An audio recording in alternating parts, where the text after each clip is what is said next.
Sir அந்த காலத்துலேருந்து இப்போ வரைக்கும் வந்து லோன்ஸ் எல்லாம் நம்ம மக்கள் நிறைய பேர் வாங்கிட்டு இருக்காங்க. அது பார்த்தீங்கன்னா மீட்டர் வட்டி, ராக்கெட் வட்டின்ற மாதிரிலாம் போயிட்டு இருக்கு. இப்போலாம் வந்து பார்த்தீங்கன்னா நிறைய லோன் ஆப்ஸ் எல்லாம் இருக்கு. அதில் நிறைய ஸ்கேம்ஸ் இருக்கு. கவர்மெண்ட்ல எவ்வளோ செக்யூரிட்டிஸ் எல்லாம் இருந்துமே இந்த ஸ்கேம்ல எப்படிங்க சார் நடக்குது?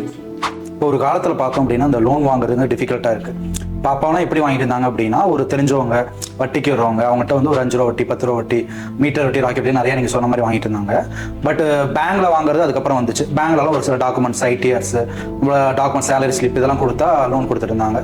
அதுக்கப்புறம் பார்த்தோம் அப்படின்னா இது எல்லாமே டிஃபிகல்ட் ஆயிடுச்சு. ஒரு காலகட்டத்தில் பேங்காலையும் கொடுக்க முடியாது, வட்டிக்காரங்களும் கேட்டால் கொடுக்க மாட்டேங்கிறாங்க. இப்போ கடைசி நேரம் அவங்களுக்கு என்ன யார் கை கொடுக்குறாங்க? அந்த லோன் ஆப்ஸ் தான்.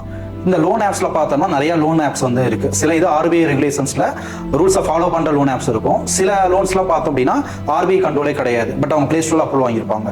இந்த லோன் ஆப்ஸ்ல எப்படி கொடுக்குறாங்கன்னா, நம்மளோட ஆதார் கார்டு, பேன் கார்டு இதை அப்ளை பண்ணிட்டோம் அப்படின்னா உடனே வந்து நம்மளுக்கு அக்கௌண்ட்ல அமௌண்ட் கிரெடிட் ஆயிடும். இது வந்து ஒரு ஈஸி ப்ராசஸா இருக்கு. இப்போ மக்கள் என்ன நினைச்சிடறாங்க, ரொம்ப ஒரு அர்ஜென்ட்ல இருக்கிறாங்க, இப்படி கொடுக்கும்போது யாரு நம்மளுக்கு கடன் கொடுப்பாங்க அப்படிங்கிறப்ப டக்குன்னு ஒரு லோன் ஆப்ல போயிட்டு அப்ளை பண்ணோன்னே உடனே உங்களுக்கு கடன் வந்துருது. இதனால தான் வந்துட்டு அவங்க ஏமாறதுக்கு மக்களோட ஒரு அவசர தேவையை அவங்க யூஸ் பண்ணிக்கிறதுனால எத்தனை மீடியால நிறைய பேர் சொன்னாலும் கூட அந்த லோன் ஆப்ல வாங்குறதுங்கிறது ஸ்டாப் ஆகாம இருக்கிறதுக்கு இதுதான் ஒரு காரணமா இருக்கு.